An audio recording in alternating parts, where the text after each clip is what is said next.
Haleluya. Haleluya. Haleluya. Puji Tuhan.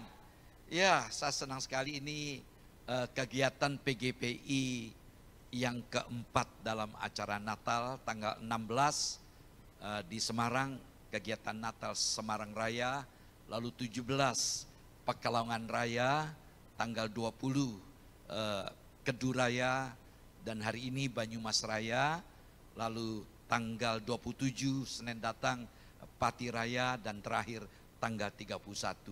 Dan saya sebagai ketua selalu hadir.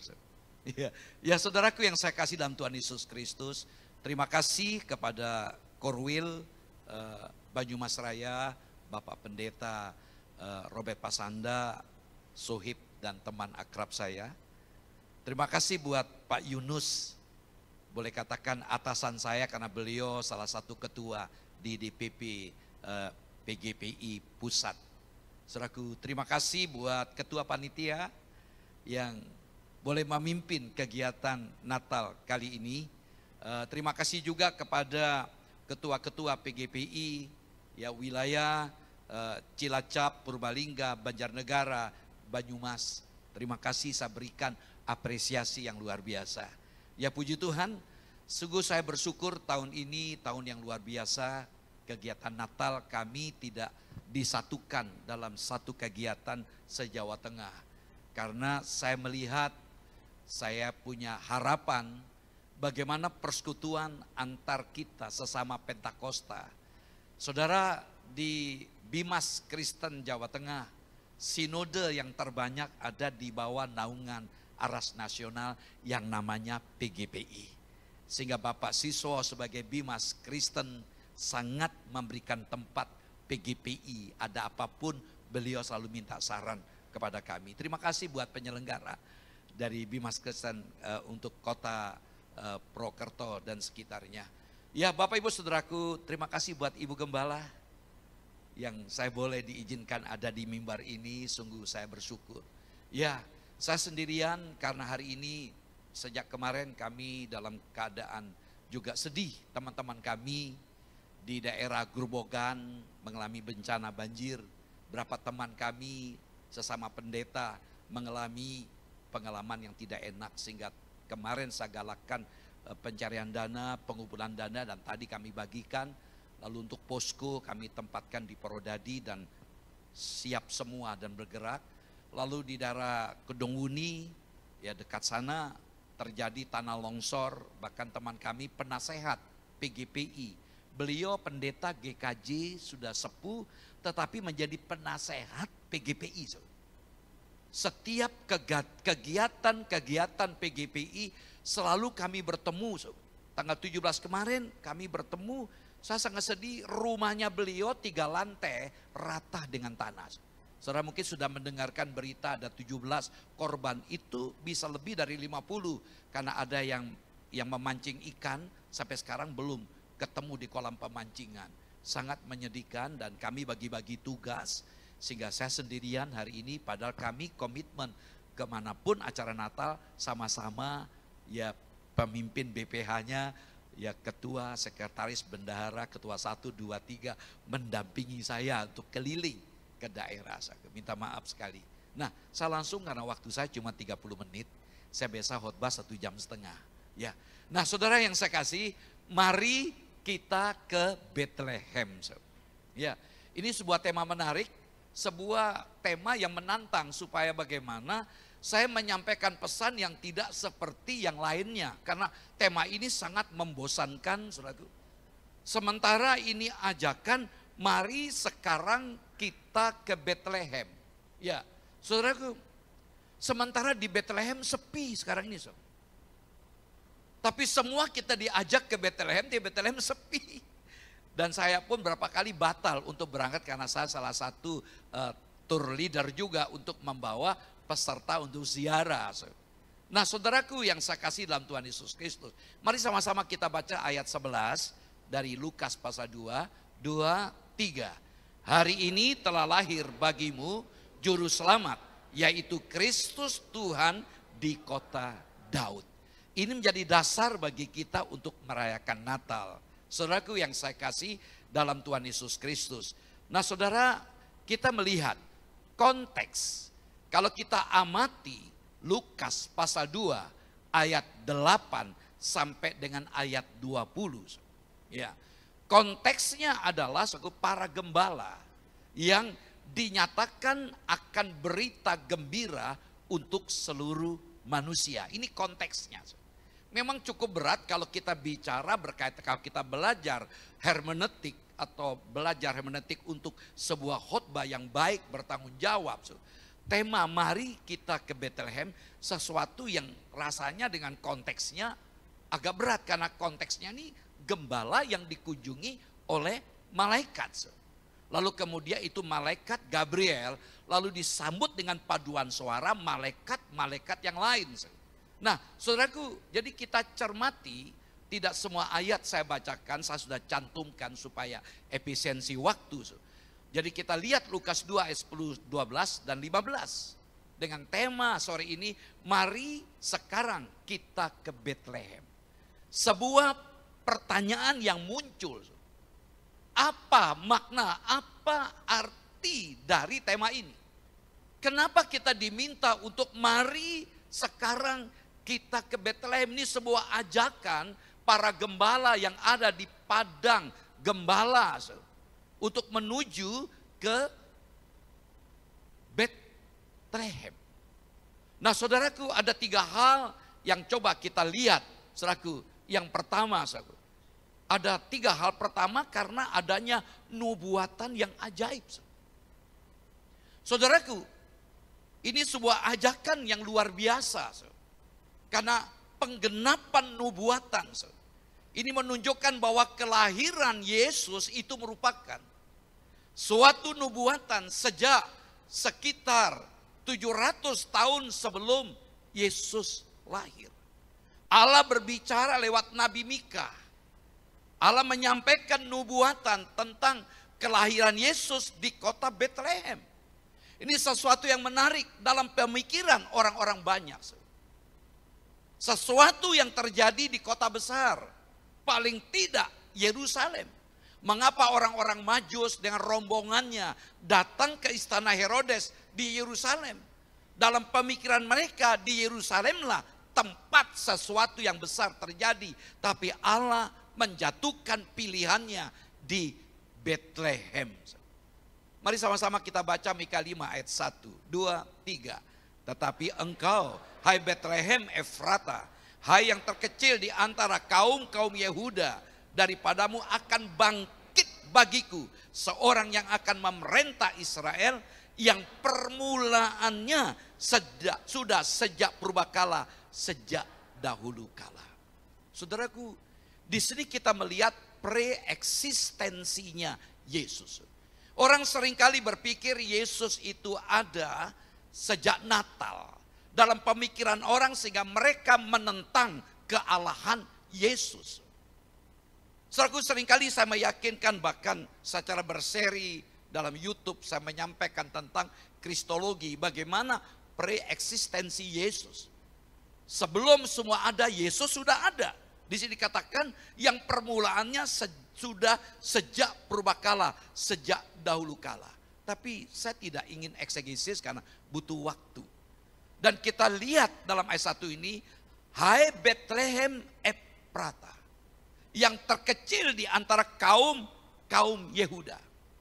Saudaraku, sesuatu yang luar biasa. Apa yang dikatakan 700 tahun sebelum Yesus lahir itu digenapi. Mika bernubuat bahwa seorang pemimpin akan muncul dari Bethlehem yang akan menggenapi janji-janji Allah kepada umatnya. Jadi ayat yang kita baca tadi mengacu kepada Yesus Sang Mesias yang disebut Kristus, yang asal usulnya dikatakan sudah sejak purbakala. Itu bicara tentang kekekalan, namun ia akan lahir sebagai manusia. Dan kita melihat dalam Lukas pasal 2, Yesus dilahirkan di Bethlehem. Orang tuanya secara biologis, Yusuf dan Maria, tinggal di Nazaret. Lalu kita melihat bagaimana Allah itu ada dalam sejarah. Ada keputusan sensus. Ya, sehingga nggak bisa tidak karena mereka berasal dari keturunan Daud. Baik Yusuf maupun Maria berasal dari keturunan Daud. Sehingga mereka harus pergi ke Bethlehem.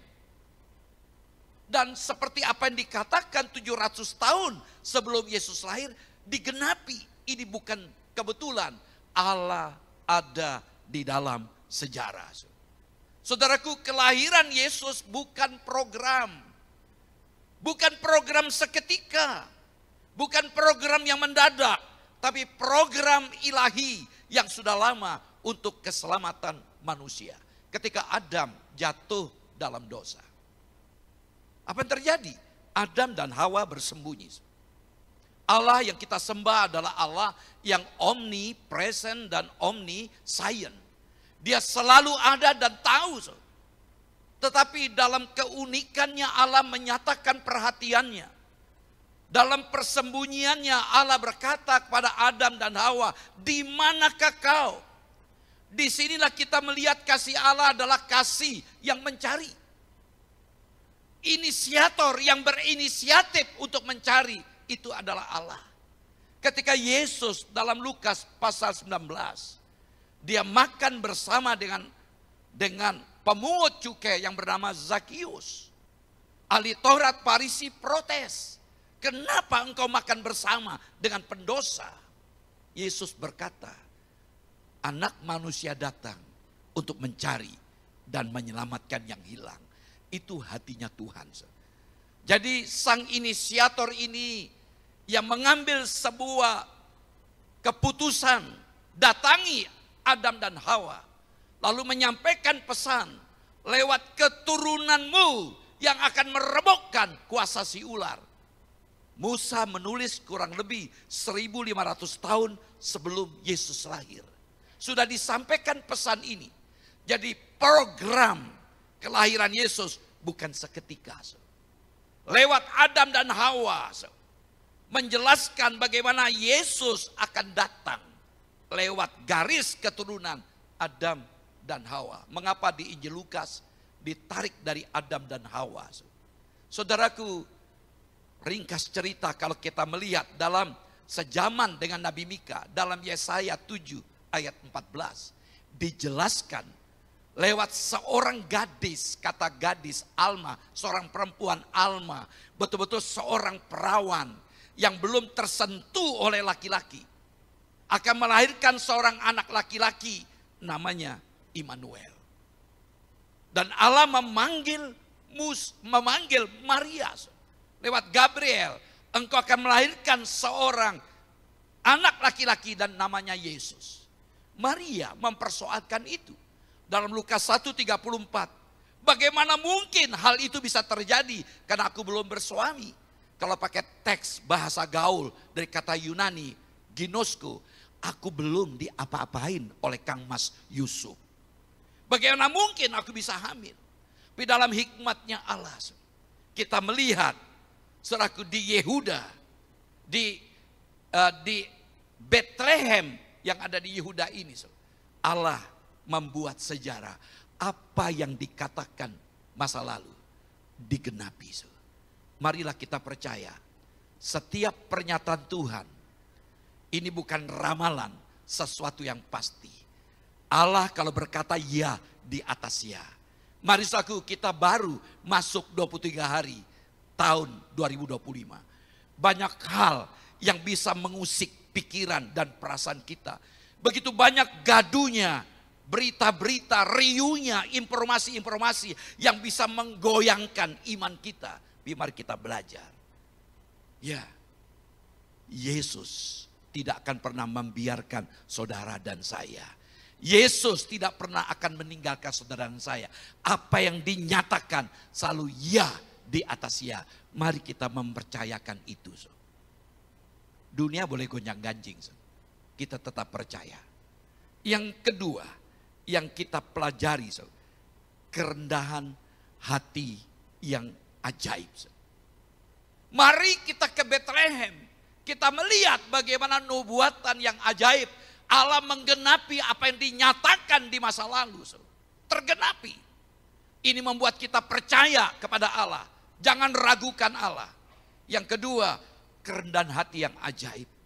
Ke Bethlehem itu menunjukkan teladan Yesus yang rendah hati. Beliau lahir di kandang domba. Saya yakin ibu-ibu tidak pernah punya cita-cita kalau mau ingin melahirkan anak. Titip ya mas, aku ingin lahirkan di kandang domba. Setiap ibu-ibu atau suami sudah booking rumah sakit, paling tidak minimal bidan sudah dikontrak. Saudaraku, Lukas sang penulis Injil menceritakan ini untuk menyatakan apa?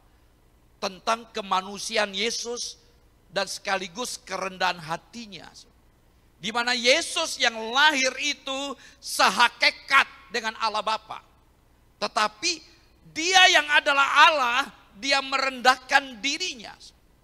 Sesuatu yang menarik, mari kita baca dengan cepat. Filipi 2 ayat yang ke-6. 2, 3. Yang walaupun dalam rupa Allah tidak menganggap kesetaraan dengan Allah itu sebagai milik yang harus dipertahankan. 3 ayat dari Filipi 2 membuka pemikiran kita, model kerendahan hati Yesus harus menjadi model hidup kita. Saudaraku yang saya kasih, perhatikan, yang walaupun dalam rupa Allah. Kata dalam bahasa Inggris being, keberadaan, hakikat. Dalam teks Yunani kata dalam dari kata huparkon. Ditulis dalam tensis, bentuk waktu present participle auris. Ini menjelaskan ketika Yesus datang ke dunia ini, keberadaannya itu artinya terus menerus, bentuk auris. Present tense terus menerus. Keberadaannya masih berlaku terus. Artinya apa? Ketika datang menjadi manusia, Allahnya tidak hilang. Saudaraku, artinya Yesus tetap Allah. Kata rupa dari kata morfe itu rupa hakiki. Berarti ini adalah ekspresi luar dari sikap batinnya. Artinya ini menggambarkan seseorang sebagaimana adanya secara hakiki. Dan hal itu tidak bisa berubah. Yesus adalah Allah. Lalu kata kesetaraan. Walaupun dalam rupa Allah dia tidak mempertahankan kesetaraannya dengan Allah. Dari kata isos. Kata isos ini menjelaskan kesetaraan secara kuantitas dan kualitas. Yesus adalah Allah. Kita lompat dulu ayat 7 sama-sama kita baca. 2, 3. Melainkan telah mengosongkan dirinya sendiri dan mengambil rupa seorang hamba dan menjadi sama dengan manusia. Dia yang adalah Allah, yang tetap Allah. Walaupun menjadi manusia, dia adalah Allah 100%. Perhatikan ayat 7. Ia melainkan mengosongkan dirinya. Kata ekenosen kita kenal dalam istilah teologi kenosis. Ekenosen itu bisa berarti dia membuat dirinya nothings. Dia membuat dirinya no reputation. Dia buat dirinya bukan apa-apa dan tanpa reputasi. Saudaraku, jadi kata mengosongkan bukan dimaksudkan sebagai kiasan. Yaitu bahwa Yesus membuang sifat-sifat ilahinya. Memang kalau kita bahasa Indonesia, kata kosong dasarnya apa saudaraku? Kosong artinya apa? Nol. Ya kan? Tapi tolong kita pahami dalam teks bahasa aslinya. Ini sebuah ungkapan yang jelas tentang penyangkalan dirinya yang mutlak. Dia adalah Allah, dia buat dirinya seakan-akan dia bukan Allah, dia Allah. Misal contoh, saya orang kaya. Ketika berkunjung ke sebuah tempat, saya menyamar sebagai orang miskin. Orang tahu saya miskin, tapi sesungguhnya saya orang apa? Kaya. Nah, Yesus buat dirinya seolah-olah artinya atribut segala kebesarannya, segala kehebatannya superior menjadi inferior. Dia buat dirinya seperti bukan Allah. Saudaraku, bahkan dia menjadi hamba. Saudaraku, kata hamba, budak.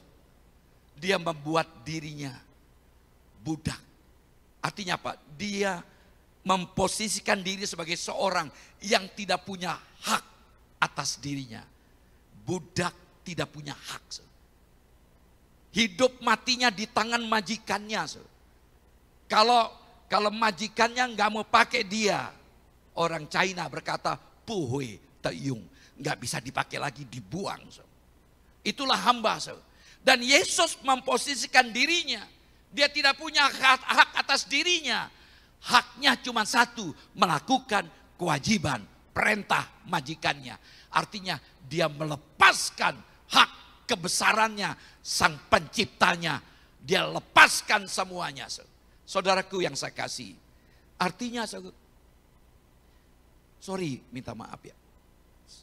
Saya belum sampai sini ya. Jadi ini kita melihat, dia buat dirinya bukan hamba. Dia lepaskan segala atribut, segala superioritasnya, segala kebesarannya sebagai sang pencipta. Dia buat dirinya nggak ada apa-apanya. Sebagai kesimpulan dari ayat ini, Yesus betul-betul adalah Allah. Ayat 6 tadi, waktu jadi manusia dia tetap Allah. Lalu dalam ayat 7, dia betul-betul menjadi manusia. Jadi Yesus adalah Allah manusia, keilahian dan kemanusiaannya digabung menjadi satu. Dan ia datang sebagai seorang hamba. Dia buat dirinya seorang yang gak punya hak atas dirinya. Mari kita lihat pernyataan ini. Ayat 8, sorry. Ya.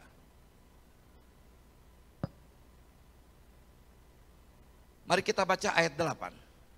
Sama-sama, 2, 3. Dan dalam keadaan sebagai manusia, ia telah merendahkan dirinya dan taat sampai mati, bahkan sampai mati di kayu salib. Perhatikan, selaku perasa di dalam ayat 7 bagian akhir dikatakan dia menjadi sama dengan manusia. Lalu dalam perasa ayat 8 di awal diulang, dan dalam keadaan manusia. Menarik sini. Ya, jadi menjadi sama dengan manusia dan dalam keadaan manusia. Ini pengulangan di atas dimaksudkan sebagai pemisahan sekaligus penekanan. Nah, saudaraku yang saya kasih, jadi kita melihat di sini bahwa Kristus tidak hanya berhenti sampai menjadi manusia dan hamba. Dia turun lebih rendah lagi. Dia merengkuh kematian yang paling hina dan menyakitkan, yaitu kematian di kayu salib. Kenapa bisa begitu? Jujur, ketika beliau dilecehkan, bajunya diambil, dipotong-potong, bahkan jadi undian. Dan kata-kata prajurit berkata, kalau benar kamu adalah anak Allah, silakan kamu turun dari kayu salib. Saya mau tanya Bapak Ibu Saudara, kalau Yesus mau turun, bisa turun enggak? Bisa, dia Allah. Tapi dia buat dirinya seperti bukan Allah. Seolah dia tidak punya otoritas, seolah dia tidak punya kekuasaan. Pada dia adalah Allah yang omnipoten, maha kuasa. Bahkan di kayu salib dia berkata, Bapa, ampunilah mereka, karena mereka tidak tahu apa yang mereka perbuat. Dalam hikmatnya beliau tahu satu-satunya jalan untuk mengatasi dosa manusia harus ada kematian. Tanpa ada kematian maka tidak ada keselamatan bagi manusia. Saudaraku, jadi apa yang kita pelajari bagian kedua ini? Maaf disalah ketik. Kerendahan hati memungkinkan untuk melepaskan segala atribut yang nempel dalam diri kita ini. Saudaraku, mari kita belajar. Mari kita ke Bethlehem. Ada model, ada contoh, ada pola, ada patron, ada gambaran tentang kerendahan hati, yaitu Yesus. Sangat keterlaluan kita ini yang diciptakan kok sombongnya minta ampun. Seringkali kita ini jongkok di atas bukit. Seringkali saya berikan pernyataan pada mahasiswa, kebetulan saya mengajar di Pasca Sarjana. Saudaraku, jangan sok-sok Mengapa maaf di PPT tidak ada titel? Saya sedang belajar mengambil doktor lagi sekarang ini. Tapi bukan untuk pamer. Jangan sampai kita di STT Sekolah Tinggi Teologi sarjana tanpa Tuhan. STH sarjana tinggi hati. MTH melayani tanpa hasil. MA marake angel. Jangan sampai. Saudaraku, seringkali saya kata pada mahasiswa saya, mending tidak usah pamer titel. Yang penting bobot hidupmu apa yang kamu kerjakan. Dan kerap kali kebesaran kita membatasi kita. Ya, kita merasa gereja kita besar sehingga kita jaga jarak dengan yang lain. Maka saya tanamkan pada teman-teman di PGPI, jangan kita nyombong. Jangan kita sombong, kita merasa kita paling hebat, kita paling top, kita anggap sepele yang kecil. Belajar dari Yesus. Mari ke Bethlehem, ada model kerendahan hati. Ngomong kiri kanan, jangan sombong.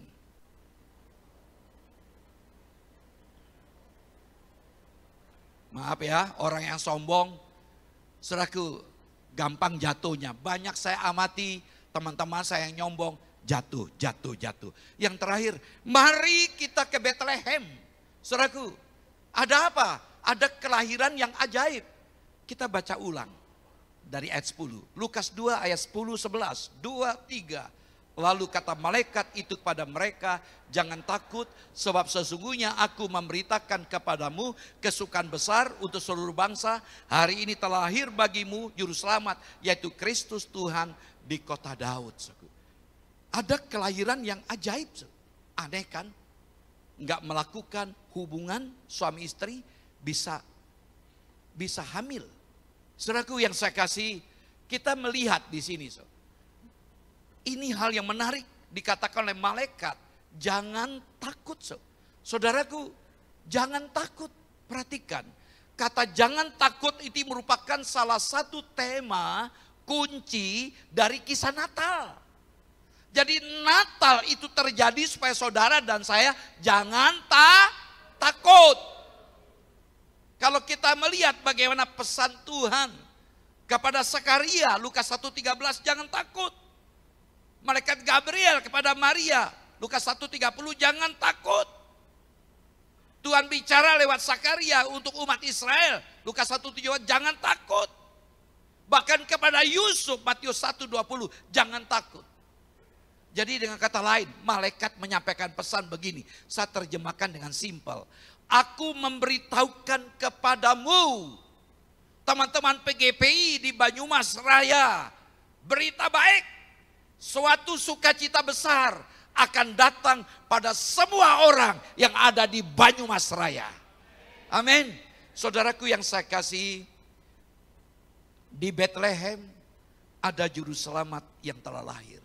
Ini menjadi alasan jangan takut. Tanpa Kristus maka tidak ada pengganti dosa. Dosa menjadi penyebab. Yesus datang untuk memberikan jawaban.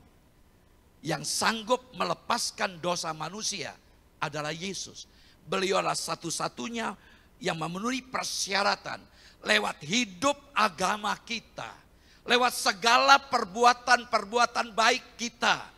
Dengan segala amal sedekah kita. Yesaya berkata, saudaraku, segala bentuk wujud kesalehan agama kita seperti kain kotor, najis. Kain kotor dalam Yesaya 64 ayat 6 mengatakan, menjelaskan, minta maaf, seperti kain pembalut. Jadi apapun kebanggaan kita dalam perbuatan kita, tanpa juru selamat, neraka tempat kita. Saudaraku, keselamatan dapat kita terima lewat kehadiran Yesus. Yesus datang bukan sekadar datang menjadi manusia. Beliau menjalankan misi keselamatan. Sehingga beliau dikatakan juru selamat. Saudaraku yang saya kasih dalam Tuhan Yesus Kristus. Mari kita baca sama-sama ini. 2, 3. Berita kelahiran Yesus membawa sukacita untuk seluruh dunia. Semuanya bisa menikmati keselamatan dalam Yesus. In Christ, di dalam Kristus. Memungkinkan kita bisa sukacita karena ada keselamatan. Saudaraku, keselamatan diberikan oleh Allah melalui Yesus yang lahir di Bethlehem. Bukan oleh karena moral, bukan oleh karena perbuatan baik kita.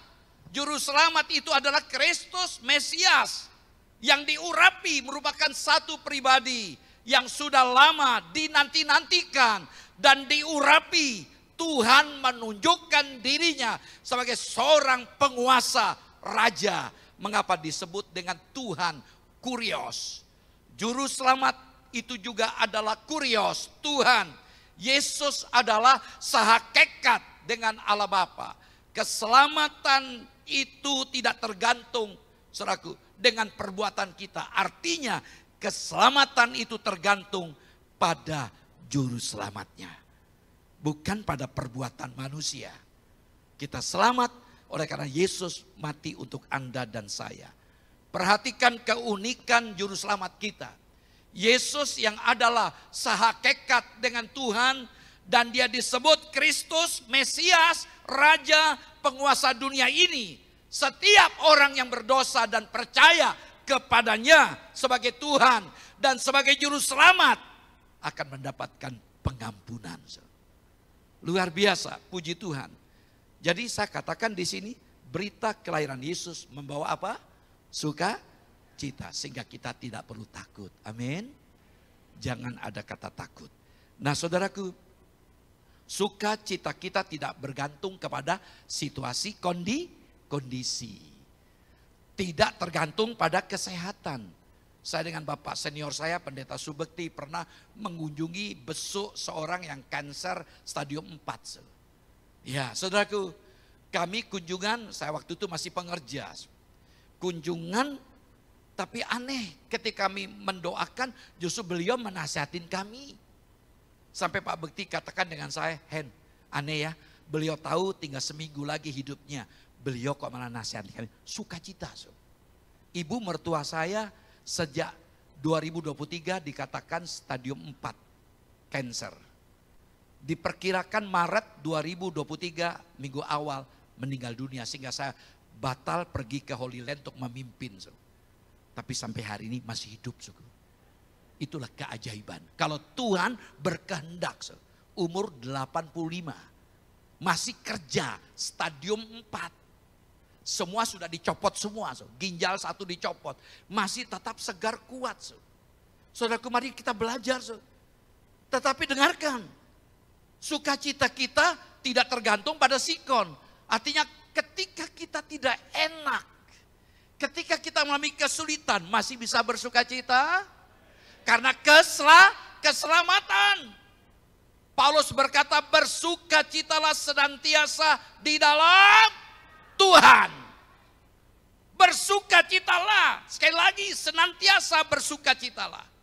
Artinya apa? Sukacita kita bukan karena keadaan. Apapun yang terjadi, tetap bersukacita. Kenapa? Keselamatan menjadi bagian kita. Saudara, kita ada dalam Kristus. Sukacita itu ada dalam satu pribadi, yaitu Yesus. Sukacita yang didasarkan pada keselamatan Kristus. Keselamatan itu ada dalam Yesus. Ada dalam satu pribadi, bukan perbuatan baik, bukan karena moral kita, tapi karena kita ada di dalam Kristus. Kalau dunia, dengarkan ini, kalau dunia perlu ahli bangunan, maka Allah akan kirim seorang teknisi yang hebat. Kalau dunia perlu kekayaan, maka Allah akan kirim ke dunia seorang yang maha kaya. Tapi dengarkan, tetapi Tuhan Allah mengetahui kebutuhan manusia yang berdosa ini, maka Allah kirim Yesus Kristus yang lahir di Bethlehem untuk menyelamatkan saudara dan saya. Dan tidak ada cara lain. Saudaraku, marilah kita pergi ke Bethlehem. Apa respon kita? Saya butuh waktu berapa menit sedikit lagi. Apa tanggapan kita? Saudaraku, siapa gembala? Siapa gembala di sini? Kelompok masyarakat yang marginal, yang dipinggirkan di antara bangsa Israel. Pekerjaan mereka bukan hanya membuat mereka najis untuk mengikuti tata cara ibadah, tapi membuat mereka selalu berada jauh dari bait Allah. Selama berminggu-minggu mereka kerja kotor sehingga mereka tidak dapat disucikan. Dan yang menarik, mereka tidak diizinkan untuk menjadi saksi di pengadilan. Tapi justru Allah memakai mereka yang pertama melihat bayi Yesus. Itulah anugerah Allah. Bukan imam-imam, bukan ahli Taurat, bukan Farisi. Allah menjatuhkan pilihannya yang pertama kepada para gembala. Dan siapa kita? Kita enggak pantas untuk diselamatkan. Tapi Allah menjatuhkan hatinya kepada kita untuk diselamatkan. Puji Tuhan. Nah, saudaraku, ada 3 poin sebagai aplikasi. Minta izin. Ya enggak diundang lagi enggak apa-apa. Pertama, dari para gembala ini. Yang pertama, mari kita ke Bethlehem. Sebuah ajakan untuk mencari. Sama-sama kita baca ayat 16. 2, 3. Lalu mereka cepat-cepat berangkat. Minta maaf. Ya, sama-sama. Ini yang pertama, mencari. 2, 3. Lalu mereka cepat-cepat berangkat dan apa? Menjumpai Maria dan Yusuf dan bayi itu yang sedang berbaring dalam palungan. Intinya apa, saya tertarik kata menjumpai. Kata kerja dalam teks Yunani artinya menemukan setelah mencari. Mereka sedang menggembalakan ya di padang gembala. Saya berikan catatan jaraknya sekitar 4,6 kilometer. Ya. Tidak ada salju, dingin, kita dibohongin oleh orang Amerika. Maka tolong cemara jangan ada salju-salju. Itu enggak, saya 35 kali ke Israel ya. Tahu yang ada salju yang tebal itu hanya di Hermon. Kalau di Yerusalem itu hanya sedikit saja, enggak ada kapas-kapas yang dipasang di pohon cemara. Korban kolonial. Nah, saudaraku, perhatikan, tapi bagaimanapun juga mereka orang sederhana, otomatis pasti mencari. Enggak seperti orang Majus kan, ada bintang yang menuntun. Tidak, mereka mencari, menemukan setelah mencari. Mari saudaraku, kita sudah punya jalan. Yohanes 14 ayat 6. Akulah jalan, kebenaran dan hidup. Kita punya jalan untuk bertemu dengan Tuhan. Enggak usah capek-capek mencari, tinggal datang. Amin. Mencari Tuhan. Ini gambar depan gereja ya kelahiran Yesus. Enggak nampil bagus masuk ke dalam. Kalau yang pernah pergi, kalau sekarang sepi. Itu untel-untelan bisa 2 jam untuk masuk ke gua. Di mana tempat Yesus dulu diletakkan. Nah yang kedua, memberitakan. Sama-sama kita baca ayat 17. 2, 3. Dan ketika mereka melihatnya, mereka apa? Memberitahukan apa yang telah dikatakan pada mereka tentang anak itu. Kita pergi ke Bethlehem. Memberitahukan. Artinya apa? Mari beritakan keselamatan itu kepada orang yang belum beroleh keselamatan. Itu tugas kita. Yang terakhir, yang ketiga, memuji dan memuliakan Allah. Ayat 20, sama-sama kita baca. Maka kembalilah gembala itu sambil memuji dan memuliakan Allah. Karena segala sesuatu yang mereka dengar dan mereka lihat semuanya sesuai dengan apa yang telah dikatakan kepada mereka. 3M. Mencari, ya, memberitakan, memuji dan memuliakan Allah. Saudaraku, saya tutup dengan diskusi pendek ini 1 menit saja. Inilah kita. Jadi mari saudara. Siapa kita? Kita lebih pantas dihukum.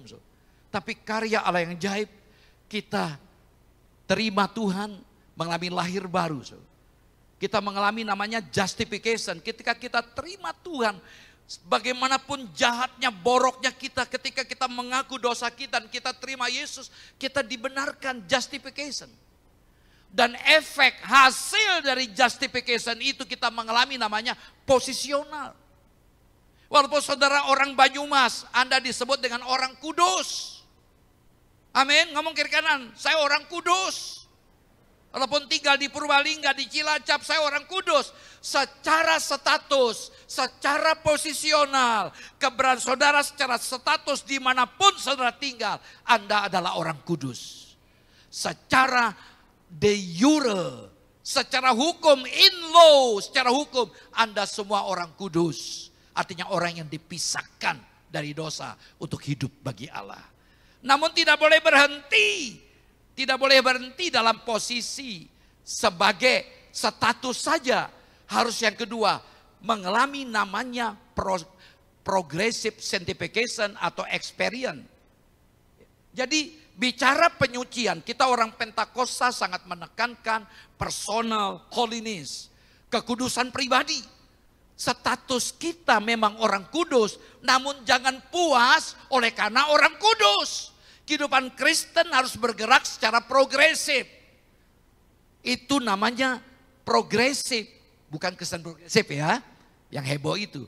Artinya apa saudara? Kita harus naik, meningkat.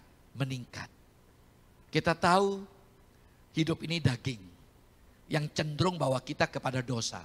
Karena kita dibantu oleh roh kudus. Orang Pentakosta menekankan ini, pekerjaan roh, itulah anugerah. Nah, jadi progresif itu artinya apa saudara? Artinya secara prinsip adalah kalau posisional itu adalah in law, the jure. Tapi kalau progresif, de facto, in fact. Faktanya. Karena itu Natal ini menggugah kita. Kalau kita sudah dalam Yesus, faktanya apa? Ojo sampai pintar ngomong tentang Kristen, seraku njarkoni, iso ngajar, orang iso ngelakoni. Yang paling gak enak, Gatot Koco. Nyon sewu. Gatot Koco, gagal total, kakean cocot. Jangan sampai ada. Kita harus mengalami namanya proses penyucian. Baru terakhir ketika ketemu Tuhan Yesus, glorification, kita dimuliakan, perfect. Nanti kita menjadi serupa dengan Tuhan. Tuhan Yesus memberkati, mari kita datang pada Tuhan.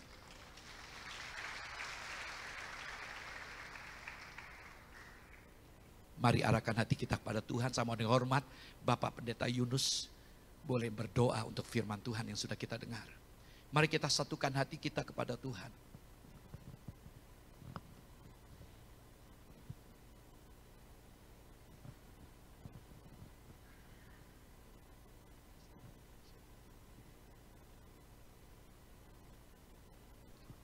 Mari kita akan berdoa.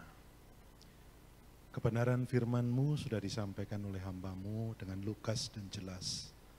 Kami bersyukur kiranya firman Tuhan ini sungguh-sungguh menginspirasi kami dan mampu memproses, membentuk kami menjadi pribadi-pribadi pengikut Kristus yang semakin memahami akan kebenaran, dan kami boleh meneladani satu pribadi yang luar biasa, Tuhan Yesus Kristus, Allah pencipta langit dan bumi, namun rela mengosongkan dirinya, turun ke dunia menjadi sama seperti kami untuk menyelamatkan kami dari dosa.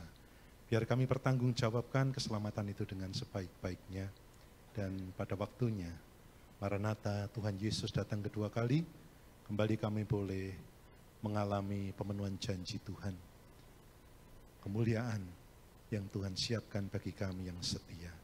Terima kasih Tuhan. Sekali lagi biarlah firman ini berbicara secara khusus dalam setiap hati kami, sehingga mulai saat ini dan seterusnya, baik kami umat Tuhan, terlebih hamba-hamba Tuhan, kami boleh berperilaku sesuai dengan teladan Kristus. Terima kasih Tuhan, berkati hamba-Mu Bapak Pendeta Henok Edi Arianto yang Tuhan sudah pakai menyuarakan isi hati Tuhan dan menyalurkan berkat-berkat firman itu bagi kami. Berkati dalam kehidupan pribadi, keluarga, pelayanan, juga pekerjaan yang Tuhan percayakan kepada hamba-Mu. Terima kasih Tuhan. Di dalam nama Tuhan kami Yesus Kristus, Tuhan dan Juru Selamat kami naikkan syukur untuk kebenaran firman-Mu. Haleluya. Amin.